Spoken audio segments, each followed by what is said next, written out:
podcast about something where each week we dive deep into whatever it is we find interesting. I'm your host, Calvin, and joining me from Monk's Cafe, co-host Nick Richardson. There's a lot of bald folks in here. You're a baldist. That's what you are. They're monks. It's their fucking choice. Okay, that's not what Monk's is, man. Monk's is it's the coffee shop. It's the restaurant. It's where you go. You get your salmon salad on white. No. Until it's bald. With a cup of tea. All right? Potato salad on the side. If you are uninitiated, as Nick is, we're talking about Seinfeld. But you already knew that if you're like me. And we did this a couple weeks ago with Dragon Ball Z, where Nick is a Dragon Ball Z super fan, and I know almost nothing about it. As we proved, I know 62% about it or something like that. So basically what we did is we call it cultural impact. We took something he likes and he asked me all these questions about it, and I tried to give the best answers I could based on what has permeated into my brain just from being in the pop culture space. So we're going to do the same thing with Seinfeld. We're going to see what Nick knows about Seinfeld just by other references that he's heard out in the world, and just general knowledge that he's obtained, right? Right. I have a feeling this is probably not going to go all that well. I think he could get to 60%. I don't think these questions are very hard, but I know pretty much everything about Seinfeld. If you've listened to any of our other Seinfeld episodes with the Thunk Tankers, you know that already. I honestly never listened to them because they're like 3 hours long. Yeah, I get that you've never listened. I was just like, I can't even do that, man. But if you're a Seinfeld fan, you've probably listened to the 3-hour Seinfeld episodes on Festivus and what was the other one? George's engagement to Susan. We won't be covering any of that here. We might be covering one of those things. So let's talk about Seinfeld real quick. It is a TV show. Premiered in 1989. Follows the life of comedian Jerry Seinfeld. And it was originally pitched as a show about how a comedian gets his material. What goes on in his life that provides his material. So he does stand-up bits at the beginning of every episode that have something to do kind of with what's going on in the episode. And it was a fundamental show in the history of television. And it did a lot of things first that other shows are still stealing from. One of the best things in my mind that it did was it took 4 completely separate stories. We got 4 main characters, George, Jerry, Elaine, and Kramer. It took each of those characters and they had their own storyline, but all of those storylines interconnected at some point during the episode. So you could, if you remember this is what I always do when I'm trying to think of like what episode something happened in. If I can remember what Kramer was up to, I can usually connect that to what George was up to, and then I can connect that back to what Elaine was up to, and then I can connect that back to what Jerry was up to, and that's usually the title of the episode. You know, one of those leads to the title of the episode. So there's all this interconnectivity between the different plot threads. Even though everybody's got their own shit going on, they all come together in some way and reference each other one way or another. And that's a really cool thing that other shows have stolen from past Seinfeld. That one of the things that draws me to it the most. And it's very dense with humor and dropping things into the American lexicon, I believe. I think we'll find out. Yeah, we're going to find out, because I think as somebody who hasn't really watched the show, you probably say things from that kind of, they didn't originate with Seinfeld, but Seinfeld made them boom, and you might not even realize that. Like, yada, yada, yada. Common phrase. Everybody says it from time to time. That's from really fucking Seinfeld? Are you shitting Hit me? a boom with Seinfeld. Yep, there's a whole episode called the yada yada. And that happens with a lot of stuff. No soup for you. You know, everybody says that. I think a lot of people know that comes from Seinfeld, though. We got one on here. Question number 10 that you're going to be surprised came from Seinfeld. I think it's especially in the world of men, it is a very common thing that everyone knows about. But before Seinfeld brought awareness to it, I don't think really many other people knew about it. Or at least had a name for it.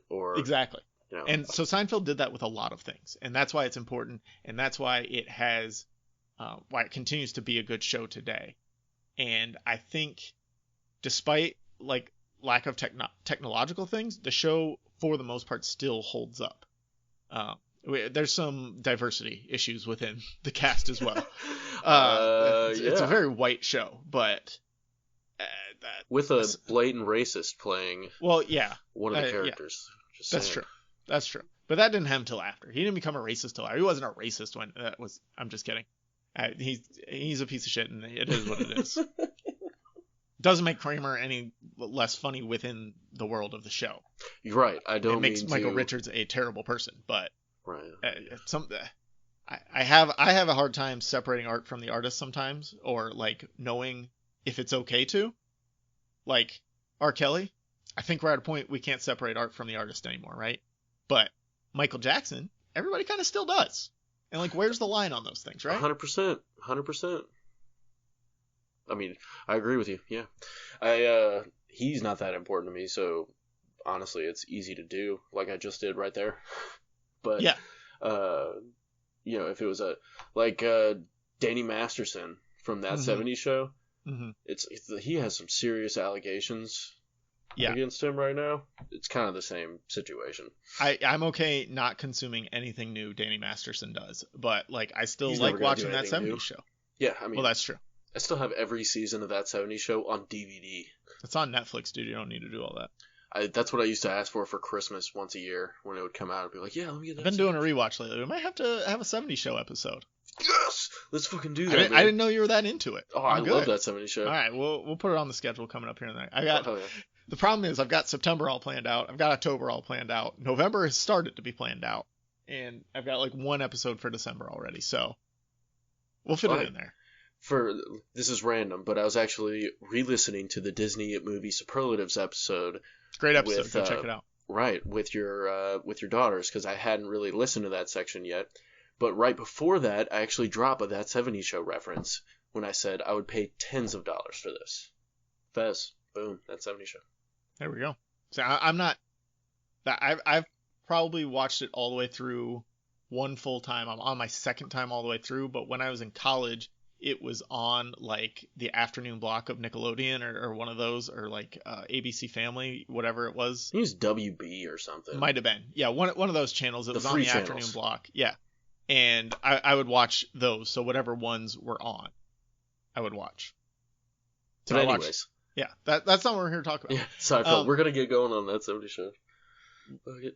So what I was trying to say about Seinfeld is that the storylines still hold up because the things that they're dealing with are everyday issues that people have, and they're terrible people, and they basically give in to your worst impulses, but each one does it in a different way, and you would want to be in different ways, each of these characters giving into those worst impulses when you come across somebody who's lying about having cancer so he can get a toupee.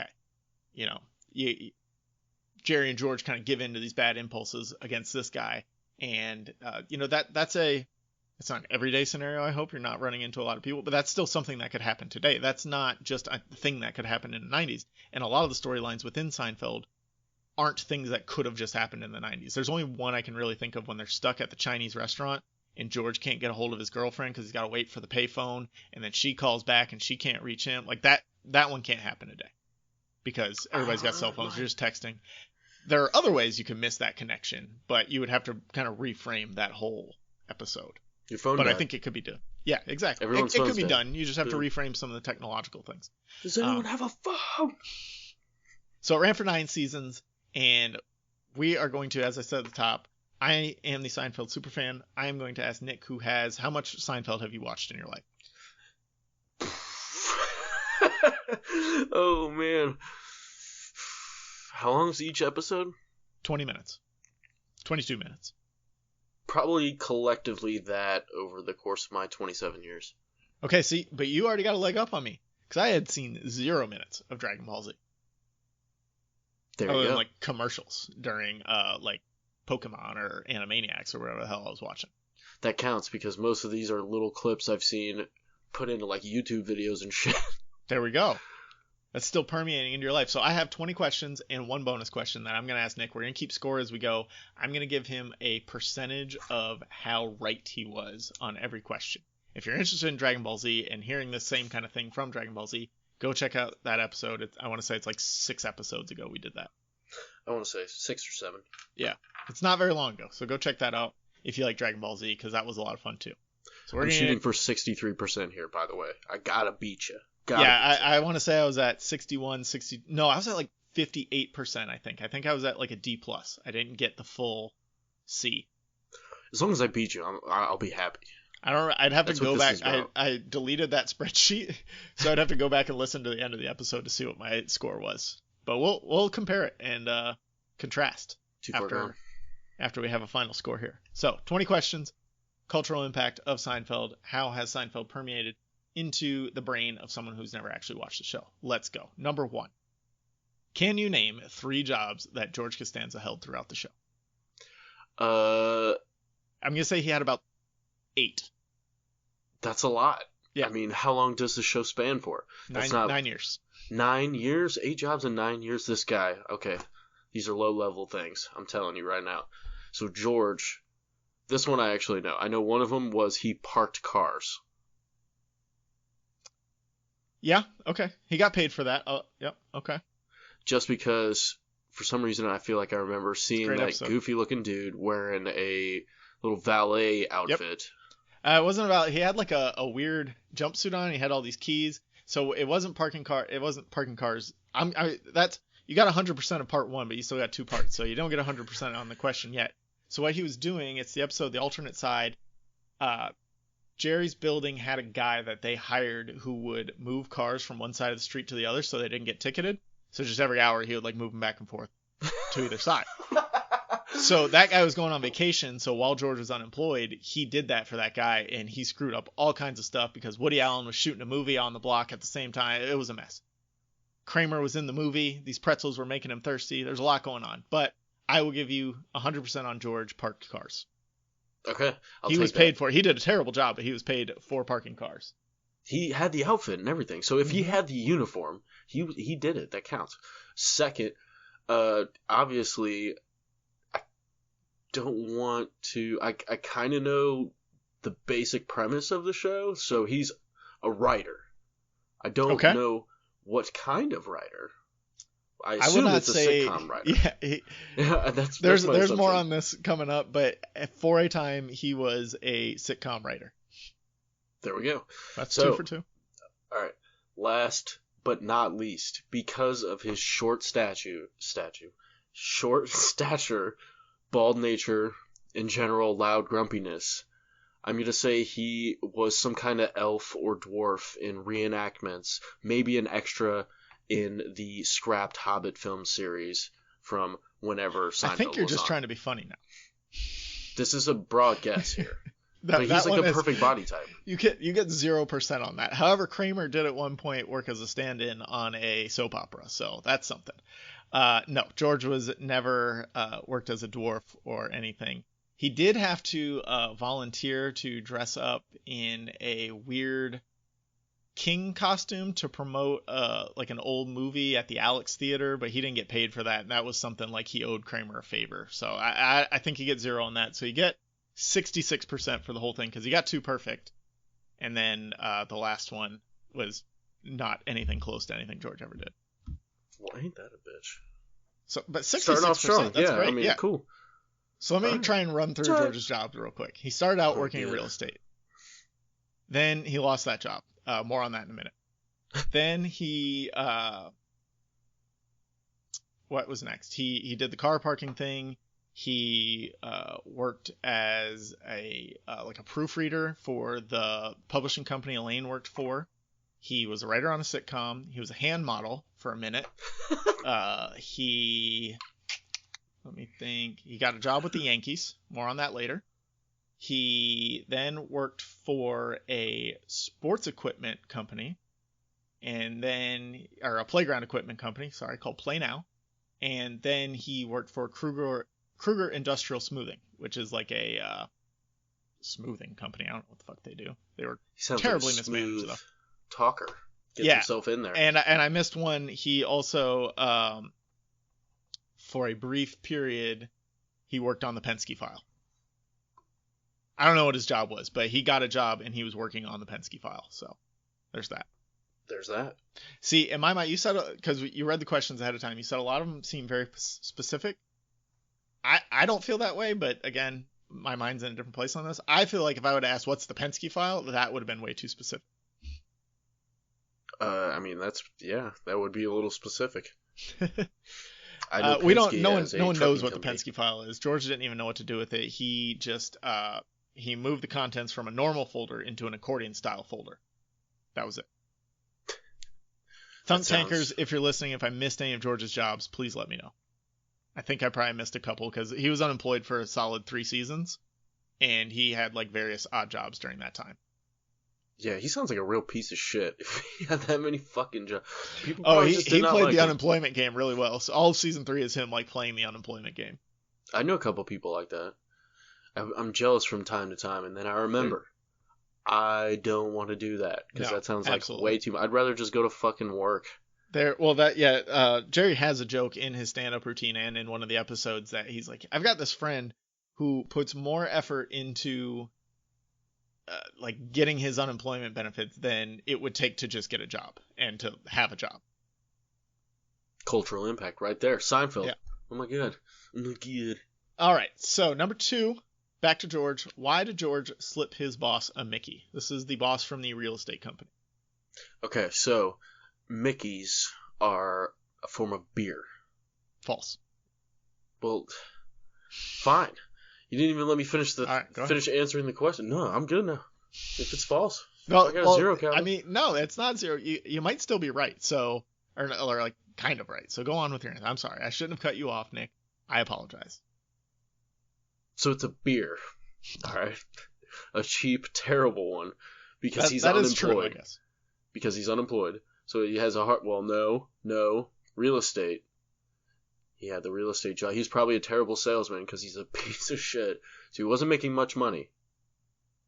And he tried to slip his boss a Mickey so he could get him drunk and then give himself a good review.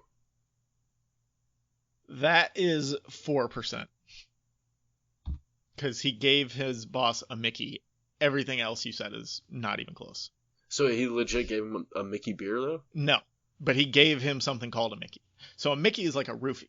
And oh my god, that sounds terrible. It's dark. I told you these are terrible people.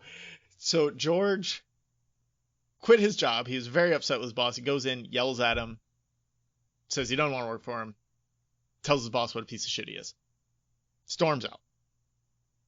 Realizes he has no skills and has no prospects for another job. Jerry suggests to him that he just show back up.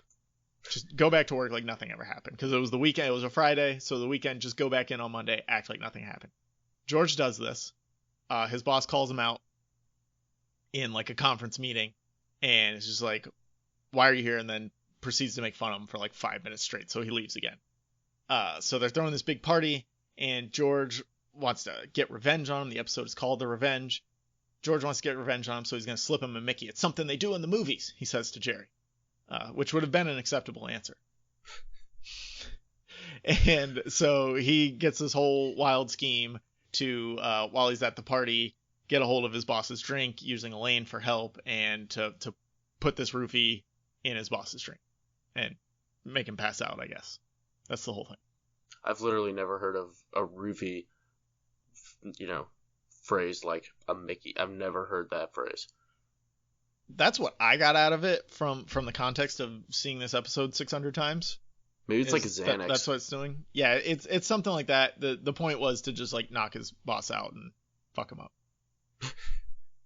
So are they gonna like steal his wallet after this? Nope. Or are they just trying to knock him out and then like leave him there? Yep, that was it. George doesn't think like full plans through. He's just like, oh, this is cool. I heard it in a Mickey or in a movie. I'll slip him a Mickey, and that's the extent of his plan. That sounds about right. Yeah. He doesn't think about the aftermath of it or how to get it in the drink or anything else. All right, number 3. So 4% on that. Not good. I mean, I'm getting better than 0. All right, so number 3, what is with the red dot on Elaine's sweater? I feel like this is something that's permeated. And what material is the sweater is a extra bonus. You get like 20% extra if you can tell me what material the sweater is. Is it wool? 20 No. for 20? Oh, fuck. That's your only guess, though. You don't get another guess. No, that's baby back bullshit. Giving me pity 4%. Last one. Now we got this one. All right, so what's with the red dot on Elaine's sweater? It's a clearance sticker when she got the sweater and forgot to take it off so everyone knows that she's buying shit on clearance. And she's very vain. So she doesn't want people to think she's poor. I'm going to give you 30% on that. No kidding. Oh my god. You're not close, but you got an extra like 10% for pointing out Elaine's vainness, because that is true, but it's not what's going on here. Okay, I mean, I'll take that 30%. That's where it's at. The majority of that is coming from getting the sweater on clearance. There is an actual red dot on the sweater. When George gets the job as a proofreader for Elaine's company, it's around Christmas time. He decides he's going to buy her a nice gift. So they're in the women's section. Jerry's afraid he's a little too close to trying on a dress. He doesn't like being in the women's section. George sees the sweater on the clearance rack. $60 marked down from $400. Something like that. Huge markdown. So he holds it up. Looks great. Jerry says, looks great. It's cashmere. Of course it's cashmere. Damn it. Yeah. I should have guessed cashmere. Everybody in the 90s wore fucking cashmere. And it's a lovely fabric. And that's like a whole running joke throughout the episode of course it's cashmere. Every person that they try and pawn this thing off on is like, oh, it's cashmere. Wonderful.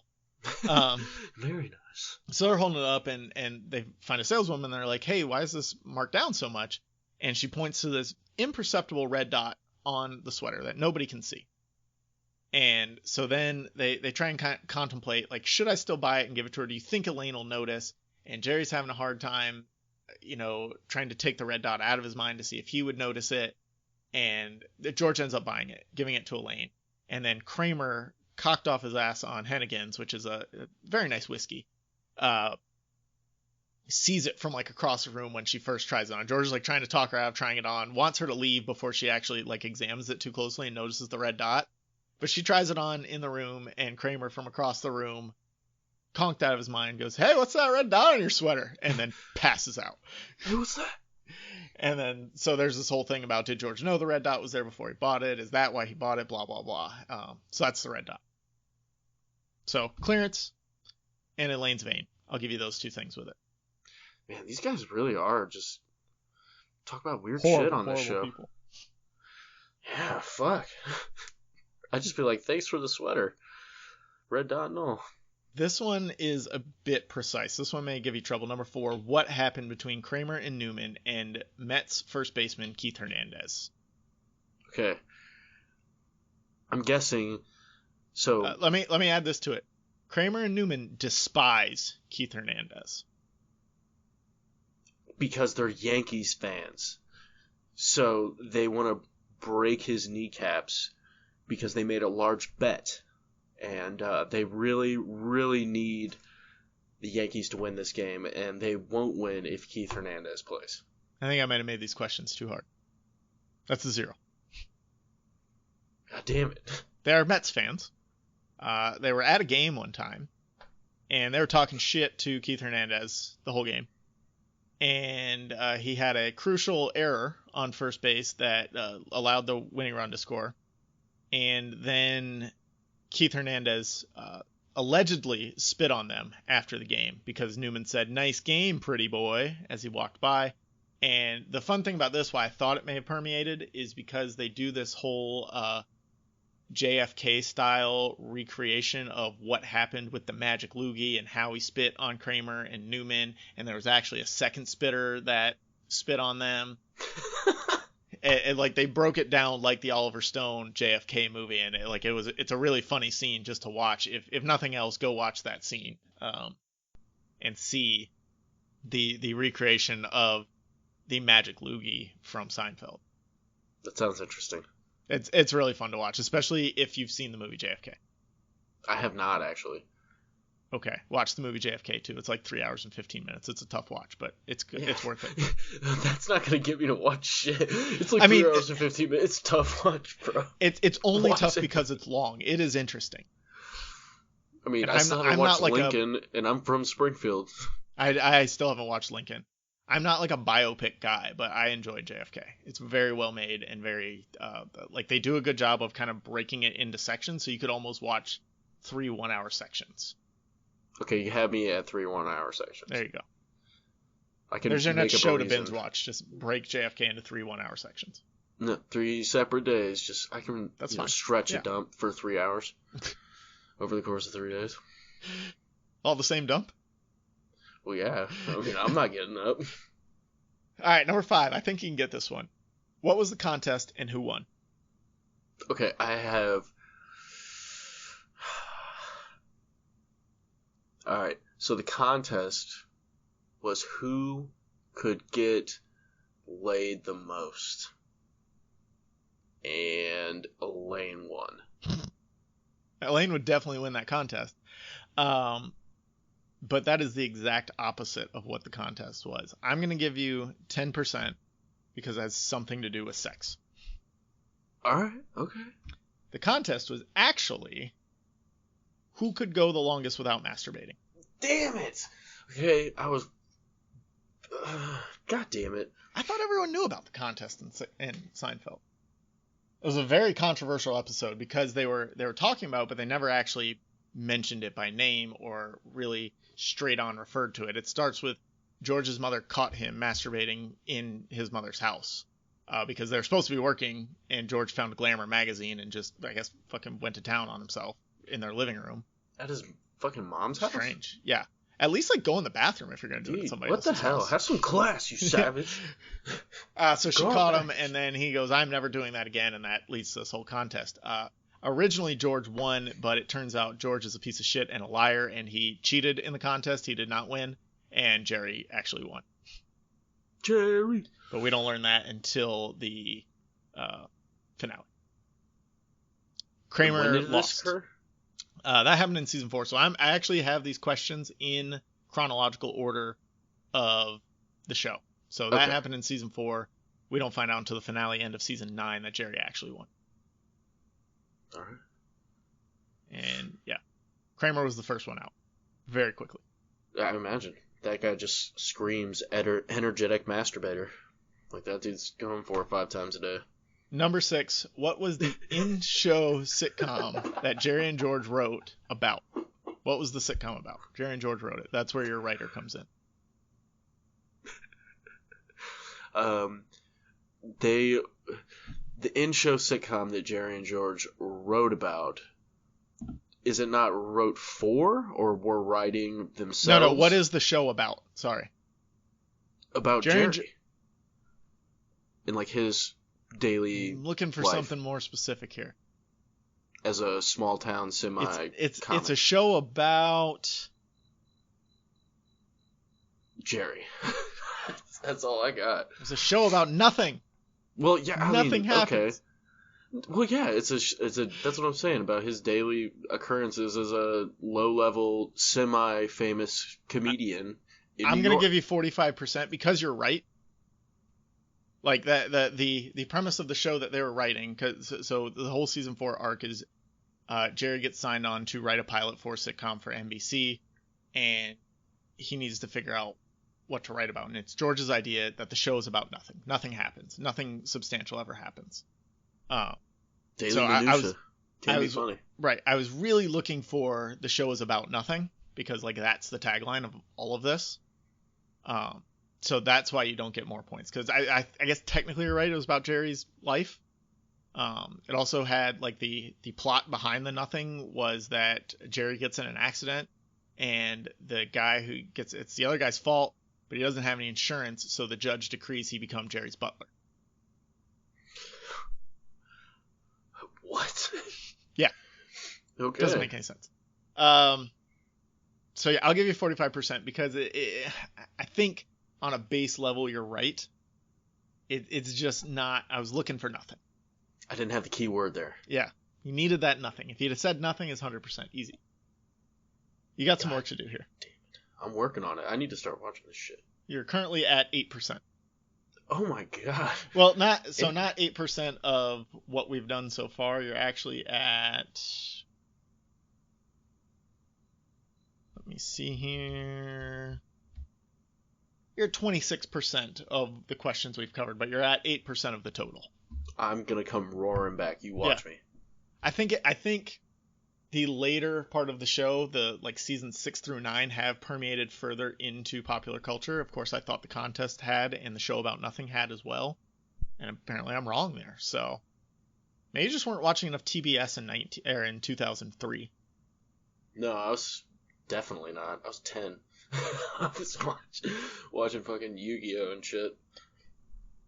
All right, number 7. Who are the Moops? Not gonna know this one either. You gotta give something. I'm gonna think of it as the Moops are really fat guys who have that pouch right above their wieners, so they never see them ever. The fupa.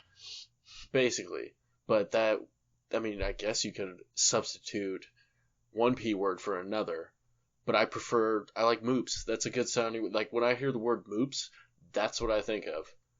Especially like dudes that don't wash themselves daily and haven't seen their penis in a long time, so they're probably like a little unhappy. And that's who these pieces of shit like to make fun of. That's a good answer. You're like 0%. 0% though. Good answer, but 0 fucking percent. I like your answer, but that doesn't make it right. So, you've heard of the Bubble Boy. I have. We talked about it last week when we were talking about the NBA bubble a little bit.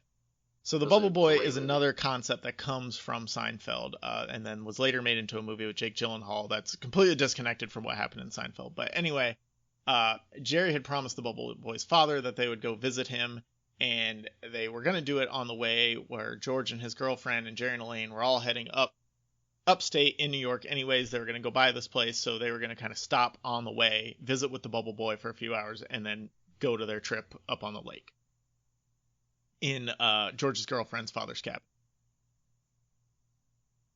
George and his girlfriend get there first. Jerry actually never shows up to the Bubble Boy's house. So while they're waiting, the Bubble Boy challenges them to a game of Trivial Pursuit. And George wins the game on the question of who invaded Spain in the 900s or something like that. And the answer is the Moors. But there's a misprint on the Trivial Pursuit card where the R is turned into a P. So it says the Moops. And I understand the Moors didn't invade Spain. Or did they? I don't know. I'm not a history buff. I don't think so in the 900s. Whatever they invaded, whenever they did it, right?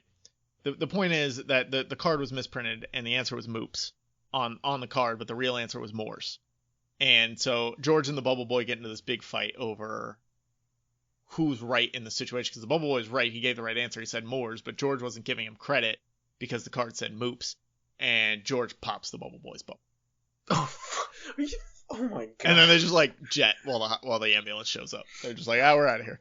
I'm surprised they didn't beat the shit out of the kid and then fucking steal his wallet and take off. These people are terrible. It wasn't like an igloo. It was more of a plastic divider in the middle of the room. Well, it's the early 90s. I Yeah. mean, come on. You gotta be practical here. So that's what the Moops are. That question, so that was one that like TBS would play all these promos before an episode of Seinfeld, and they would give these little like easy trivia questions from the show that if you watched it, you know.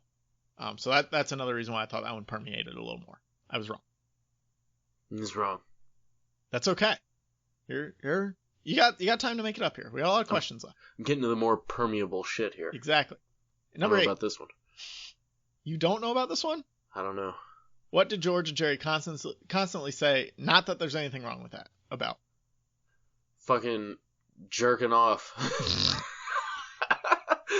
So they're like, man, I just had to fucking, I was all in upset. your mom's house, right? I couldn't think. I'm trying to write and I couldn't think, so I just had to fucking jerk off, jerk off. And George is like, Jerry, I don't think there's anything wrong with that. I had to jerk off in my mom's house because I looked at a fucking magazine because porn isn't widely available yet. You gotta take care of business. And that's what that is. That's another 0. Oh my god. It's referring to Jerry got outed as being gay. George and Jerry did, actually. They weren't actually gay, but a reporter was eavesdropping on them, so they pretended to be gay. And then the reporter actually had an interview with Jerry later, and George was there, and they kind of fought like a gay couple. So anytime they would bring up being gay, they would be like, I'm not gay. Not that there's anything wrong with that. I really thought that one got into the world. I mean, maybe. I don't know. You might just be too young for it, Nick. What are you, 32? Yeah. 5 years? I mean, that But is you a got to pretty big understand. difference. See, the difference is, when I was 14, 15, 16 years old, 3 episodes of Seinfeld were on TBS every afternoon between 3:30 and 5 o'clock. So, like, that's what I'm watching on TV. See, that 70s show was that for me. Right. And fair. while you were watching that 70 show on that block, I was watching that 70 show in college on that same block. But while I was watching the Seinfeld block, you were 10 watching Yu-Gi-Oh! And Dragon Ball Z. Small world. Still got a lot of time. Let's do it. You got 11 questions left. Are they real? And this is in reference to one of Jerry's many girlfriends' boobs. Okay. I always assume, for some reason, guys, when they see, like, huge boobs, always ask that question. Are they real?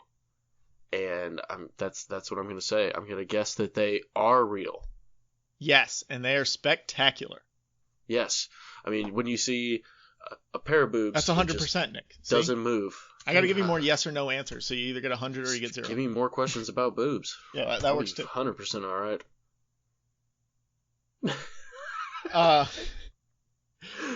Are you blushing, Calvin? No. I was trying to do math, like, at the time. I was trying to, like, tally up your scores, so that's what was happening there. Don't lie. You were thinking about these boobs. Like, how spectacular are they? Are they, like, 10 out of 10 boobs? It's Terry Hatcher in the mid-90s. So, like, they're good. But that was a running joke on the show is, yes, they're real and they're spectacular. And Elaine is the one that brings it into question because she's seen her in the locker room and thinks that they're not real. And yes, they're real and they're fantastic. Spectacular. Dude, in the fucking 90s, the early 90s, you would be able to tell if they were fake. I'm going to say that. So that's what happens is Elaine eventually trips in the sauna and runs into her boobs and discovers that they are in fact real. How detailed is this, Calvin?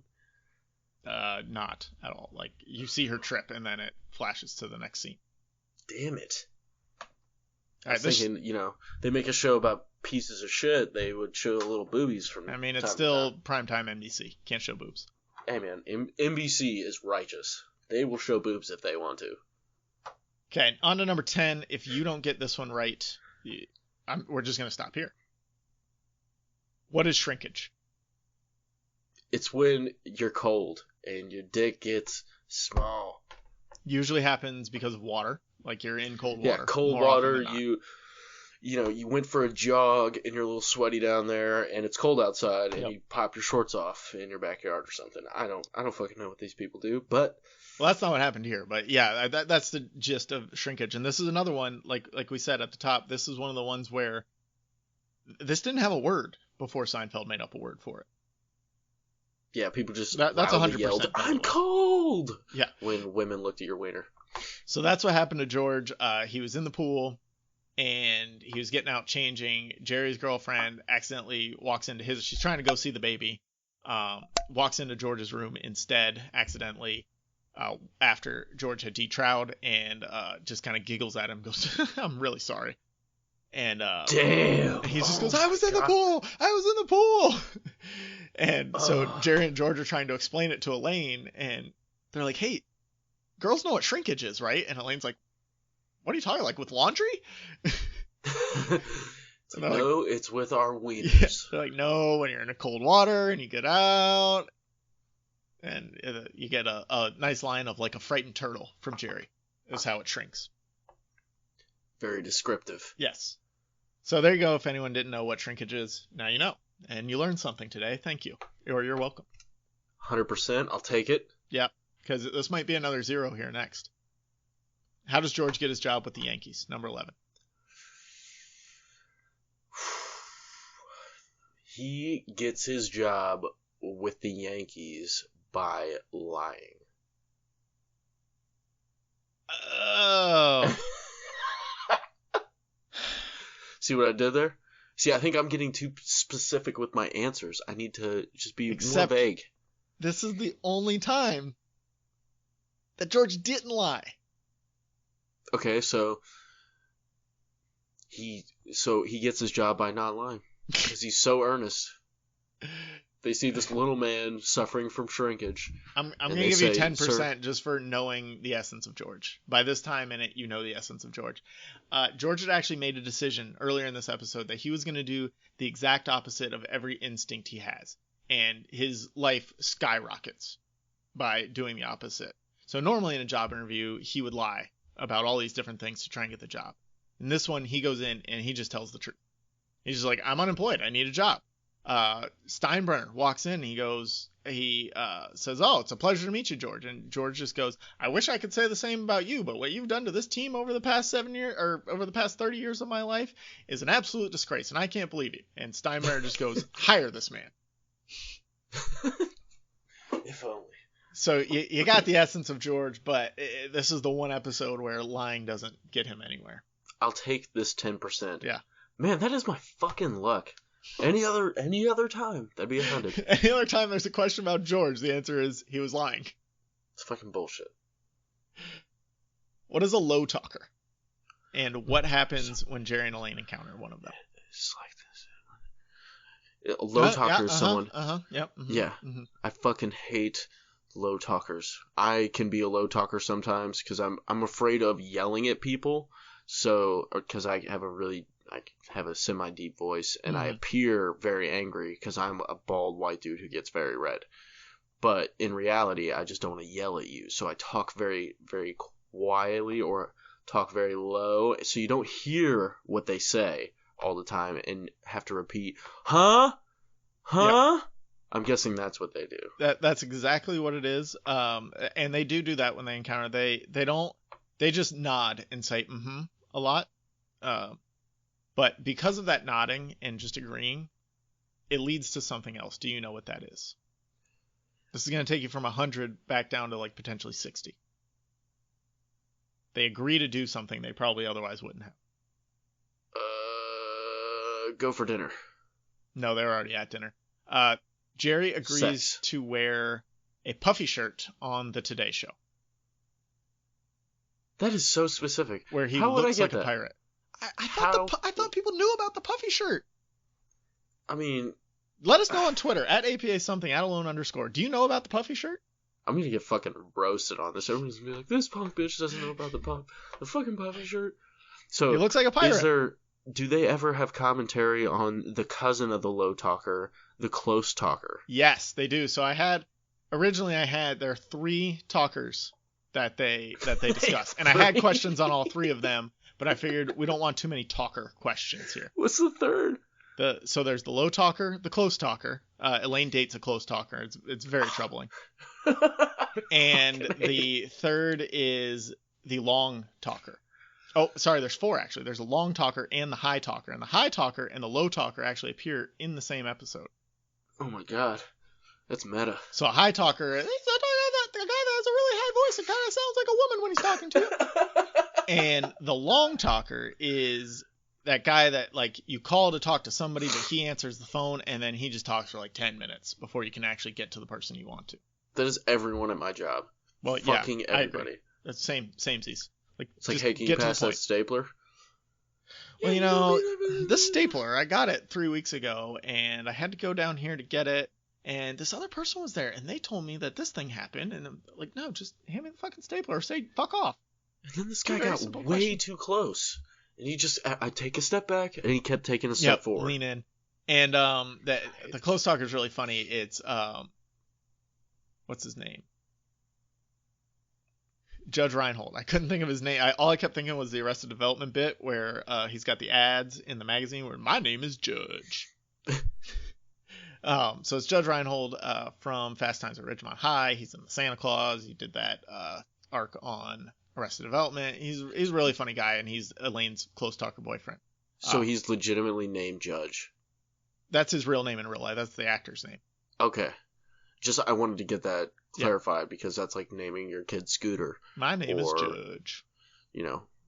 Goodyear or something. But the low talker was Kramer's girlfriend. They went to dinner with Kramer and her, and Elaine starts talking about how she got Jerry to appear on the Today Show. And in that, the low talker asks, well, Kramer's gone. Kramer can understand it perfectly, but he's gone to the bathroom, and she asks Jerry to wear the puffy shirt on the Today Show, and he agrees. It's a bad decision. Well, bastard. I'll give you 60%. Oh, hell yeah. Because you knew what a low talker was. And that's really the crux of this question. The latter part was more... I'm going to give you 70. Because I think the latter part, I think you're right. That was a little too hard. Dang. Getting out here with the 70. It's the best one I've had in, like, a question. Well, yeah, you had 2 100s in a row on 9 and 10. Yeah, and a 0 and a 0 prior to that. That's true. Balancing out here. I'm very balanced. Yeah, 50-50. I'm zen. Even Steven. What is a big salad? Big salad is a big salad. It's just a big fucking salad with a bunch of bullshit on it. Yeah, I'm gonna give you 89%. Oh, nice. It's a salad. Wait, hold on. Let me get more specific. Is it a salad at a salad bar? And no, you it's go at there Monk's, because it's cheap. Monk's Coffee Shop. Everything's at the coffee shop. Is it a salad bar? Or is it like a really cheap salad, so they just like load it the fuck up? Not that I'm aware of. It's like a salad, but bigger, and it has lots of stuff in it. All right. That's the description given to it by Elaine, who orders the big salad. I'll take the big salad with everything on your menu, just chopped up and thrown in there. Number 14. I hope this is permeated. I don't know if it has, but I hope it has. What is Kramer's first name? Okay, 100%. We can move on. Boom. You know how I know that, actually? The Fairly Odd Parents. Because Cosmo and Wanda. Right. But my dad made a comment. Because he was a big Seinfeld fan. That the fairy was named the same thing as Kramer? But yeah, he was just listening to it. I don't think I've ever even made that connection. Well, he just kind of... I was a big Fairly Odd Parents fan. It's a great show. It's a fucking great show. Icky Vicky. So number 15 is more of an opinion, but there's also a right answer. And if you give the wrong answer, your opinion's just wrong. All right. Is soup a meal? And let me get some details on that. More specifically, if somebody gives you a suit in exchange for, like you give me a suit and I say, okay, you can take me to dinner sometime. That'll be my payment for it. Or like you tell me I can take you to dinner sometime. That's my payment. I don't owe you money. I just got to take you to dinner sometime. So in that context, does soup count as a meal? You go to the restaurant, you just order soup. Does that count as a meal? No. Oof. That's the wrong answer. What? Think about it, man. Olive Garden doesn't have lunch soups or dinner soups. Soup and salad. It's like an appetizer. It's your cheap get. The act of going with this person is the meal. It's not what you get. It's being there with the person and spending the time with them and paying for their whatever they order. So, okay. Brand new Armani suit. With a brand new Armani suit. So you take them to dinner and you buy them one of the cheapest things possible on the menu. But that's not my fault that you had a hot dog earlier in the day and now you're not very hungry, so all you order is soup. You ate that hot dog on purpose, you bastards. Right. The person who's ordering the soup ate the hot dog on purpose. They knew they were going to dinner later. Why'd you order the hot dog? So that means soup is not a meal because they want to buy the cheapest fucking thing on the menu and they don't want to go full titty. But being there with them is the meal. I'm gonna give you 20% because I'm gonna give you 20%. Bullshit line that Jerry said. It absolutely being there is for that's no. I'm gonna give you 20% because you've argued well against it. I'll take that. Okay, sorry. So after the last question, you were at up to 45%. Hell so yeah. You're making waves. I'm out here. I'm watching a lot of karate with my kids, so I'm saying like kya all the time. You've gotten a lot more 100 versus zeros, and I didn't have a lot of that in the Dragon Ball Z. I think I got close. Like I was able to make some educated guesses on some things and get kind of close based on you incredibly vague. Yeah, and based on general knowledge of this is like a weird fantasy world that they live in. I could kind of throw weird fantasy tropes out there and kind of grab It'll on. probably stick, yeah. The problem with Seinfeld is you have to think at your worst absolute desires at all times to try and figure out what these people would do in these situations.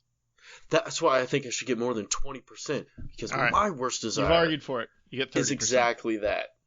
You get 30%. All right, cool. Plus, at the same time, if you buy say it's a woman, buys you a brand new, you said Armani? Armani suit. Yep, brand new Armani So that's suit. like, Never been worn. In the 90s, that's probably like a $900 to $1,200 suit. Pretty easy, I'm guessing. Maybe not. I don't know. But either way, and then you buy them soup. I have no idea what suits cost in the 90s. Terrible.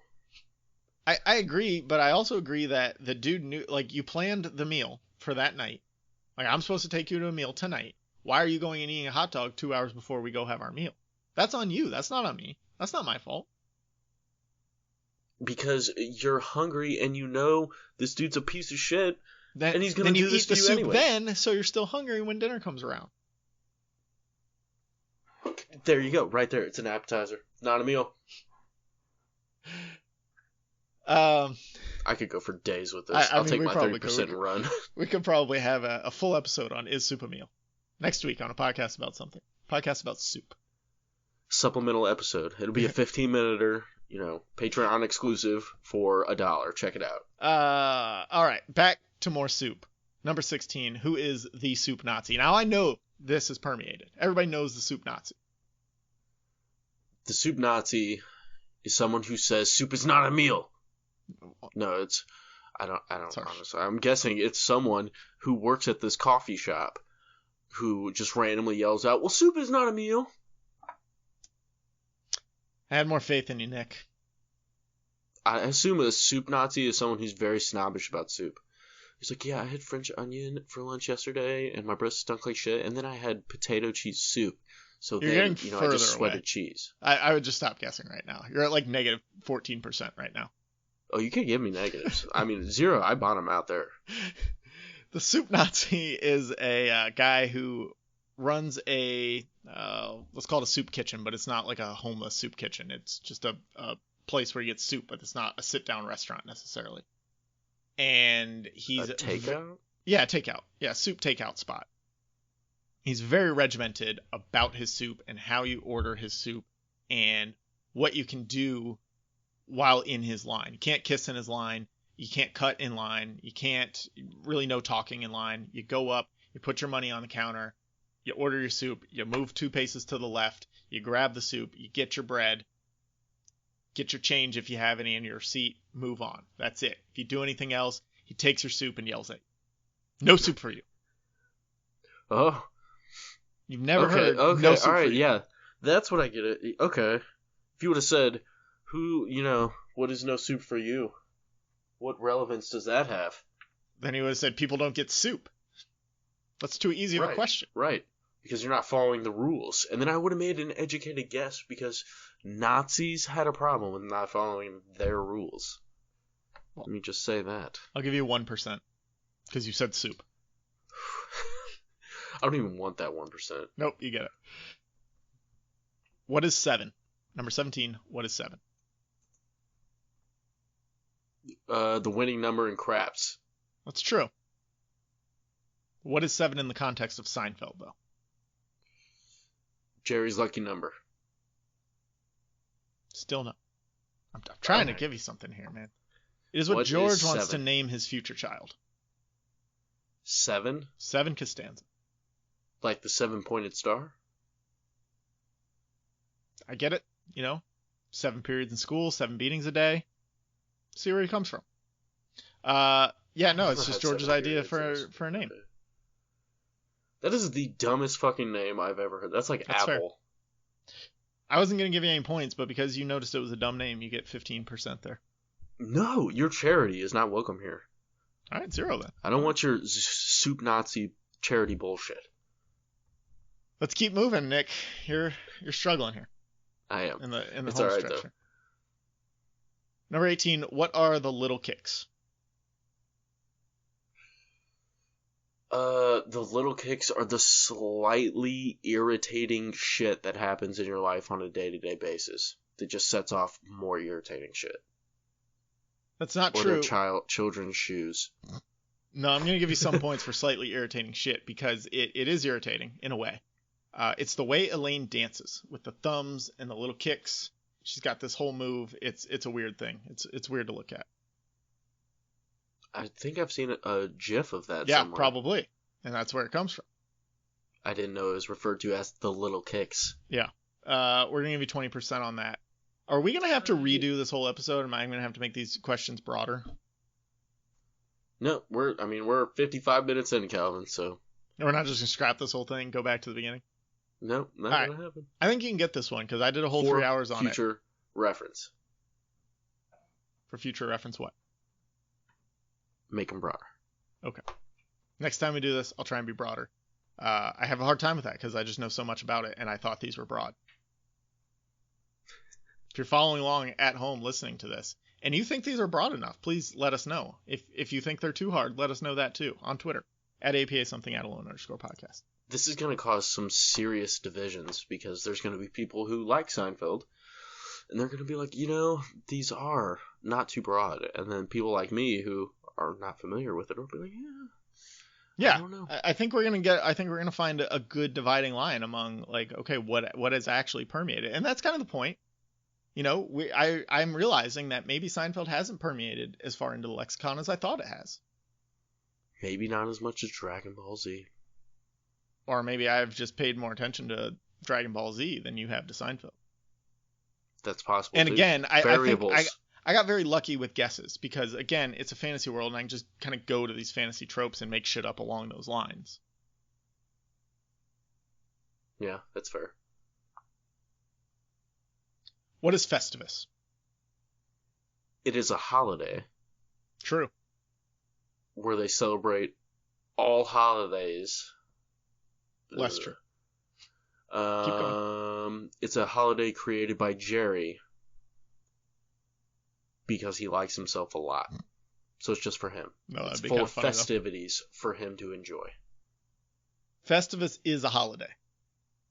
You get 60% just for that.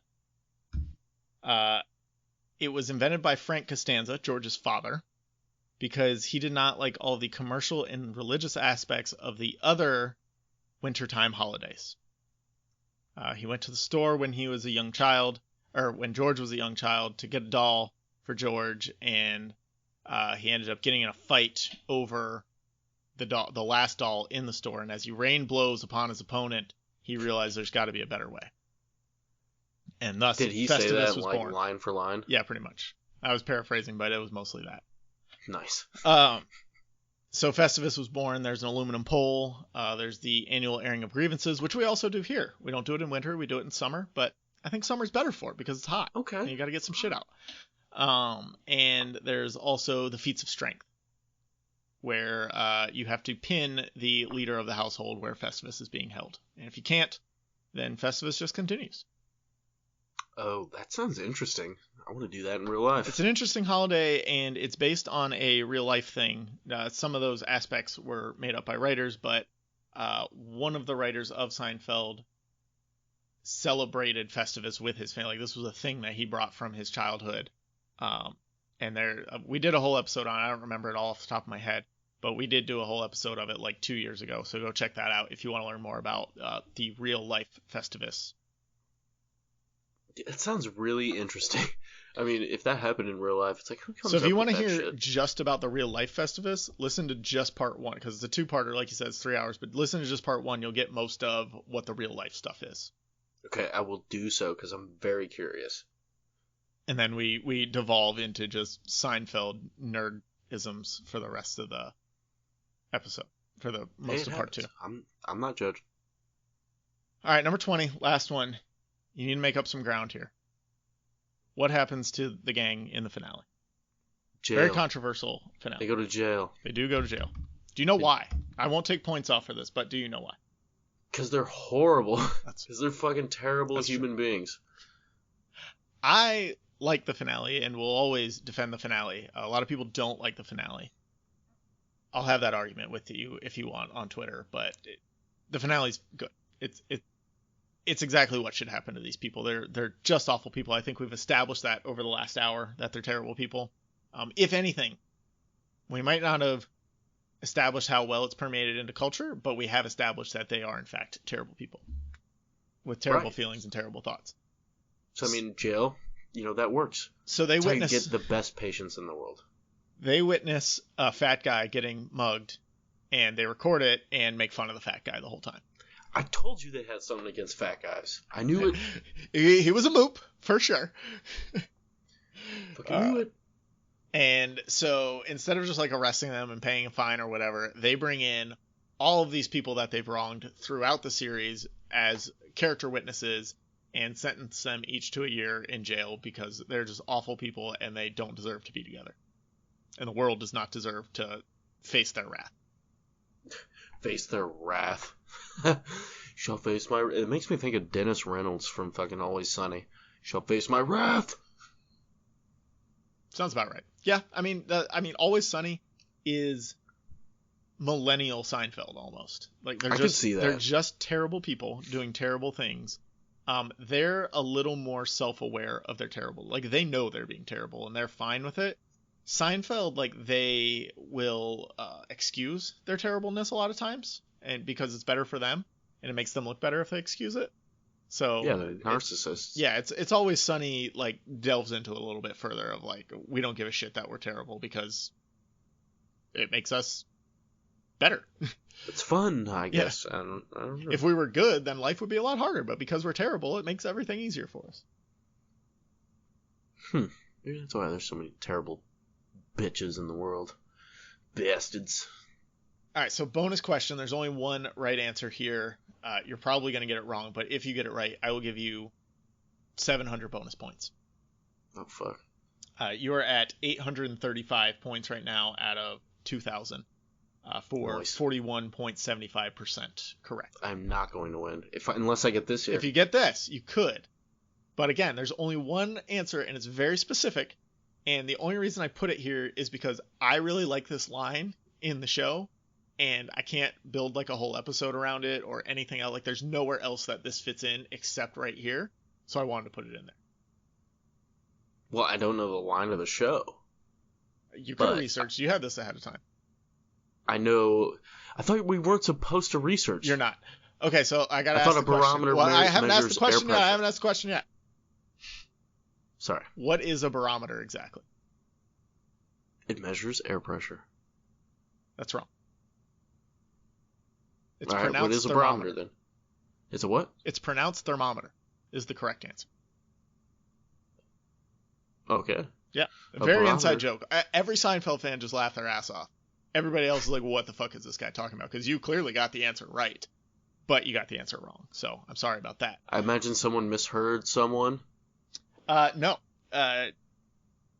Jerry is dating a woman who is using her speed dial as a relationship barometer. As their relationship goes better, he gets moved up the speed dial to higher and higher numbers. So Jerry, George, and Kramer are all in a room together. Jerry says she's using the speed dial as a relationship barometer. George asks, what is a barometer exactly? Kramer, out of left field, goes, it's pronounced thermometer with like a face full of food. And that's just the end of it. They both like give him this look and just move on. It's one of the funniest things in the show. No shit. Try and look up that on YouTube too. All right, I will do so right after this. Yeah, but I'm sorry you didn't get the 700 bonus points. Let's just see what would have happened if you got them. Oh, you would have been at 77% there. Damn it. Unfortunately, you were at 42%. I lose. Okay, so we learned a lot about Seinfeld. We learned a lot about ourselves. I did learn a lot. I learned that I may be too into this and cannot bring myself down to the level of the common person when it comes to Seinfeld, even to try and ask questions that should be able to be answered. Hello, darkness, my old friend. Yeah. You make me feel like a peasant. Can't even ask these questions. I wasn't trying. I tried to make them simple. All right, let me ask you this one, because I was having a little conversation with my wife. No points for this. If I would have asked, what is a bro or manzier, would you have understood that? It's a man bra. It's fucking bro. I know that one from Seinfeld 100%. All right. I'll give you an extra 20% for that. I still lose. Yeah, you're up to 43% now. Do it. Here, But yeah, actually, that I one's won't do that. easy. I'll do this. I'll take. See, but that's too easy because, I mean, I guess it's a thing that exists because of Seinfeld, so maybe it makes sense. But you weren't asking me from Dragon Ball Z. You weren't asking like, what is black hair? You're asking what is Super Saiyan, which only having Is only pertinent to Dragon Ball Z. Correct. That is no other reference. And a bro has no other reference but Seinfeld. exactly. I remember my dad told me that, actually, because he thought it was the funniest thing in the world. I'm just like, yeah, I mean, that sounds pretty logical. And he got pissed at me because... Even if we'd have had that question instead of one of your 0%, that would have brought you up to 47%. That's respectable, Calvin. Right. Whatever I'm at right now is just not enough. All right, so I took out what is 7 and added in what is a bro, and you're up to 47%. So Nick finalizes at 47%. All right, tight. All right, so we learned a lot, as we said. Now that you've learned all this, are you more likely, less likely, or as likely to watch Seinfeld than you were before? I am way more likely to watch this because obviously I don't know what the fuck I'm talking about. So I'm mildly curious. And sometimes I really just like watching horrible people do funny shit on TV. I mean, It's Always Sunny's been on for like 15 seasons. I have that on in the background all the time while I'm doing chores because it makes me feel like way better about myself. I don't know. It's like, look at me. I'm doing chores. I'm sweeping the floor while these guys are being pieces of shit. Literally addicted to crack because they felt like it. So, yeah. So, I mean, okay, I think that is like the best comparison I've ever heard is Always Sunny is the millennial Seinfeld. They have the same group dynamic. Mm-hmm. Is there a really big pervert? So George is D. Like, everybody makes fun of George in the way that everybody George makes fun of D. D. Who is Elaine then? Mac? I think Mac and Elaine, because Dennis is Jerry, that's for sure. And I think Wildcard Charlie and Wildcard Kramer are the same. Yeah, that goes hand in hand. So I think your only two swaps are Elaine is Mac and D is, who'd I say? George. Oh, dang, gender swap. Fanboys are going wild. And, we get Fat Mac at one point, and It's Always Sunny. Elaine has some bouts of weight gain as well. She was actually pregnant twice within the show, and they did that thing where they try and cover it up, but they do a horrible job. So she just looks like she's wearing these huge clothes for no reason. I don't like when they do that. I feel like that's always the answer. It's like, they decided to live their lives and had children, so let's hide it. Yeah, I mean, especially in a show like this, like, there's no way you can make Elaine pregnant and make that work, because one of them was in season 4. There's no way you can introduce a baby to Elaine in season 4 and expect this show to keep going for 5 more years. I could totally see her doing exactly what Dee would do, which is have a surrogate but be a terrible person. Yeah. Oh, I can make $30,000. If she's going to be a surrogate, that would be the only way, because this group of people should not have a baby anywhere near them. Kramer actually dropped the baby. There's at one a chance. Oh my God, there's 0 chance. And also, so if I'd asked you this question, would you have gotten it? Does the yogurt, the non-fat yogurt, in fact have fat? Yes. Yeah, I feel like that's too easy because of the only way to phrase the question leads you into the answer. Yeah, the non-fat yogurt has fat. Yeah, so I mean 200% Calvin. And Elaine and Jerry both get a little tubby because they eat too much non-fat yogurt that has fat in it. Those bastards. Was high fructose corn syrup a thing back then? Oh yeah, I think it was like on its upswing right then. 95-ish is when that episode aired.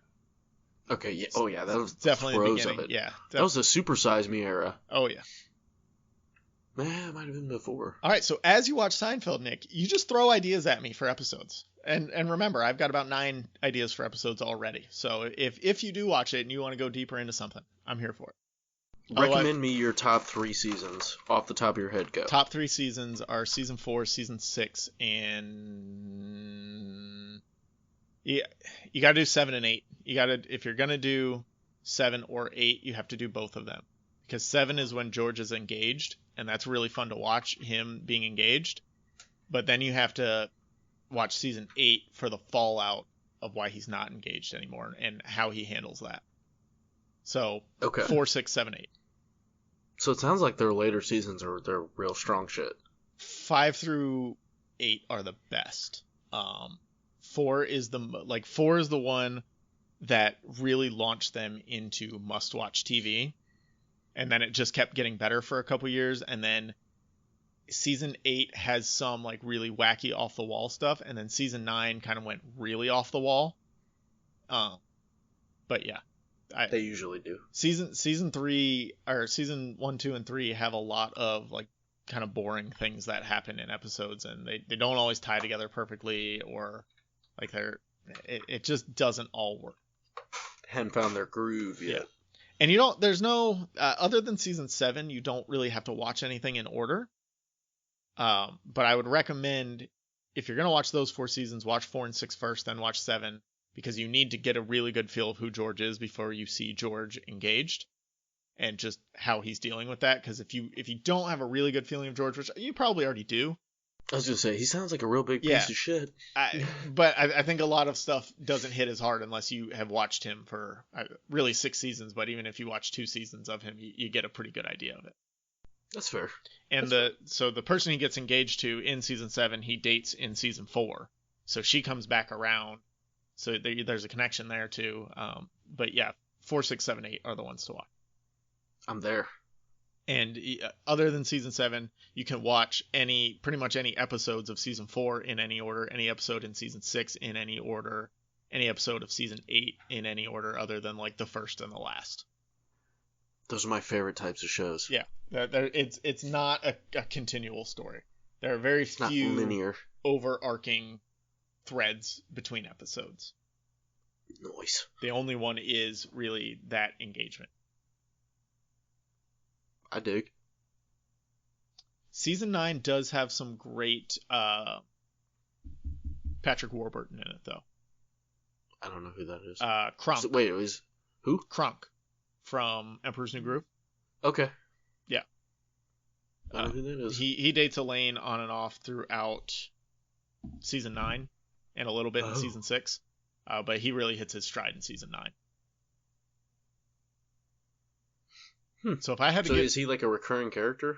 In season 9, he is. He does 2 episodes in season 6, and then he comes back for about 8 episodes in season 9, I want to say. Mm-hmm. If I had to give you a full rundown of what order to watch the whole thing in, if you didn't want to just like watch it 1 to 9, it would be, in order of importance, I would say 4, 6, 7, 8, 5, 9, 3, 2, 1. Did you get all that? All right, I got it wrote down. That is how I will watch this, Calvin. There you go. And if it doesn't come out exactly the way you describe it, I'm going to be pissed. You'll be fine. You'll be And then we'll redo this, and you'll be able to answer all these questions. Get 100%. Probably. I have a feeling I will be slightly obsessed with Seinfeld if I start this. I'm okay with that, because that gives us stuff to talk about. That's fair. That's fair. You got anything else that we need to talk about before we go? I need to watch Seinfeld. That is about the gist of it. That's true. Check out us on Twitter. I think this is the 3rd time now we've talked about it. At APA something, at alone_podcast. Check out a podcast about something.com, where we now have some written out blog posts. There's a couple up there by this time. I'm getting my can't miss picks out there. Just Saturday, I posted the can't miss picks for all of the divisional champions for the AFC and AFC and NFC. So that's up there. Get on those early. And we'll see how that plays out. And all the music is provided by those cats.